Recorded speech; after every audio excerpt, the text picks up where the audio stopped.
Okay, welcome. Today I'm going to be offering a few reflections about the Strategic Survival Personality Part 2, which is about the rebel. So we've got three different aspects. We've got the complier, we've got the rebel, or the crushed, or the casualty. So today will be the rebel. Enjoy. Okay, so this is drawing upon the work of Nick Duffell and Thurston Bassett, and also Nick talking about it in his book Wounded Leaders. This idea of the strategic survival personality. So Nick's saying here, page 48 of this book, Border's survival personality frequently gets built around one of the twin obsessions at school, keeping their heads down and breaking the rules without getting caught. So, you've got, what he's saying here is you've got these three typologies. Now, this is just in my own experience at boarding school and those I've worked with, is most of us are compliers or conformists. So on a year group, you might have got 14 people. I'd say maybe 10, 11 are going to be conformists. And then you've got 2 or 3 who are probably rebels. And you've got 1 crushed. And I'll go into crushed more, the casualty, next week. So on my year group, most of us, towed the line. We did what we were told. But as Nick says here, we had that element of rebel, that we wouldn't always do what we were told. But I'd say that is more that was the ethos of the school, that there were certain things where, you could be a rebel and it was accepted. For example, drinking at my school. I started drinking age 14 when I got into the senior house. And, having worked at a boarding school myself, age 18, I knew before I got into a room if a child had been drinking or not. It was like you could just tell their voice has changed, they're struggling to stand up, they're very different. It's obvious they've been drinking. And I never got that as a child. I never understood that, the teachers know I'm drunk, but they never did anything about it, the teachers at my school. So it was like, it was only if we did certain things, then we would get in trouble. If we kind of held ourselves together with the drink, then it was okay. But if we got into fights, or say we were sick or did something silly, then we would get into trouble. So, I think we all have aspects, and Nick talks about this, that, it's often we flow from one of these strategic survival personalities to another. But I would say we have a core space, which is mainly most of us are the conformist or the compliers.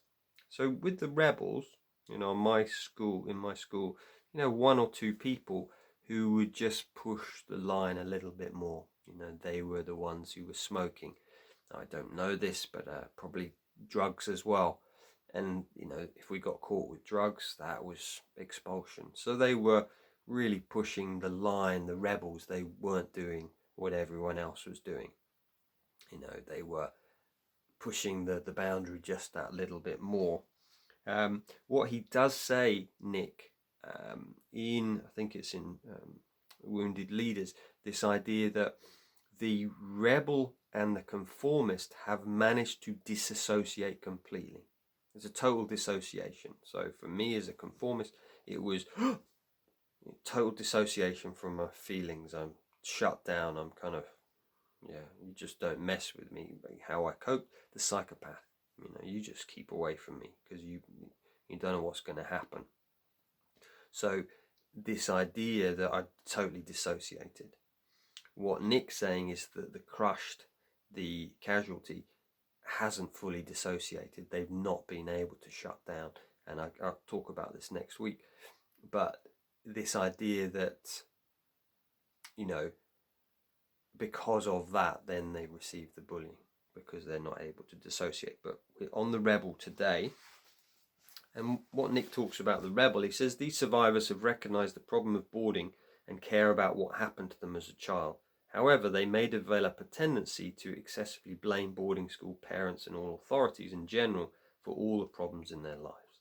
So I do see this with rebels, and this was me, and I still have to catch myself about blaming boarding school, or blaming, complaining or blaming. And actually it's like, no, taking my sovereignty and going, this is a gift. What have I learned from this? Yes, it's an issue. And rather than blaming, going, what can I do? What can I do here? So in David Emerald's book, where he talks about the victim, the triangle, and the more empowered one, he says we need to move from victim to creator. And he says the way we do that is by asking the question, if we're going blaming, is what do I want here? Simple question to ask. Rebels, he goes on to say, have not been able to practice complete dissociation. Okay, well, he says something different in Wounded Leaders. They know they've suffered at school. They may be keen on personal development and therapy, but they often try to befriend their therapist, which makes therapy all the more difficult. The most common tendency is to reject their own potential, along with the whole of the established order. In this way, they throw the baby out with the bathwater. Rebels often struggle with basic care. They can be very poor in looking after their own health and well-being, as if waiting for someone to take care of them. Yeah, so that's something about the rebel. So Nick does actually talk about, and I think Trauma Abandonment Privilege was written a couple of years after Wounded Leaders, but he does say in Wounded Leaders, he says, survivor types are not the same as levels of dissociation. The first two of these types can do the splitting steps perfectly well. This is especially true of rebels, who deceptively may seem very aware of themselves, versed in policies or psychology, but can be extremely and subtly passive-aggressive. So they've kind of passive-aggressive. So they've dissociated and they've put it onto someone else, saying, it's not me. And, I do know a few rebels personally, and I've noticed this, that, I guess is that sense of being a loner as well. And that kind of links in. The conformist wants to try and fit in, but the rebels, off on their own, doing their own thing. So, yeah, what other things have I got in here? They tend to be loners, avoiding joining groups at all costs, especially the mother of all groups, the establishment, because it is in group life that they have suffered. Often found in solitary professions where skill and hard work are necessary, and where the casual observer would not realize that they had benefited from an elite private education, such as being a carpenter. So I know a few carpenter ex-boarders. Nick Duffell was one of them. They can be charming in terms of their friendliness, their preoccupation with freedom, and their liberality. But rebels in particular adopt a masochistic stance to the world and are shy of real intimacy. Their survival defense preserves healthy outrage, but is constructed along rigidly self-negating lines, endlessly snatching defeat from the jaws of victory. Their strategic survival personality puts up serious resistance to any attempt of deconstruction, and masochistic styles as are well known to be challenging for the psychological practitioner. Yeah, so we've kind of, as rebels, I guess, and I think I was a complier at school, and then I moved into rebel post, I went into the establishment in the city, then I had my breakdown, and I went and lived in a monastery, and I feel then I became a rebel. It was like I was stepping outside of the system, and at that point, I saw boarding school just as bad. Now I see that there was many benefits. It really helped me on so many levels to, for example, some of the goals that I personally got was, the ability to get through anything. If I can get through boarding school, I can get through anything. Another of my pieces of gold was this idea of practice, that we were very disciplined at school, and that was a negative for many years because I couldn't stop work. now I see it, I do my practice, I'm learning, I'm growing it. So it's like turning, for us as rebels, turning that around, not being victims, but being creators. So I think that's really most of the stuff which Nick talks about in here.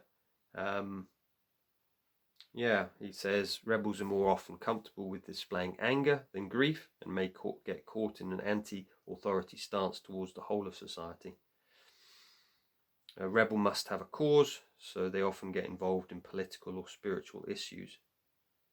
If they do join a group, it's likely to be left-wing or New Age movement where anti-authoritarianism is required, and which often tend to be riven with internal conflicts. Yeah, so it's got a lot of anger, basically. Some rebel survivors are so busy seeing all the problems that they may ignore just how difficult to live with they can be. Rebels can be superior, over-friendly, or seductive, with a delightful child inside. They tend to have a pronounced split between the inside and the outside, which is very confusing for their partners. Yeah. So, yeah, just some ideas there about the rebel. You know, if you notice that's you, it's like first step, what can we do? You know, bring some mindfulness to it.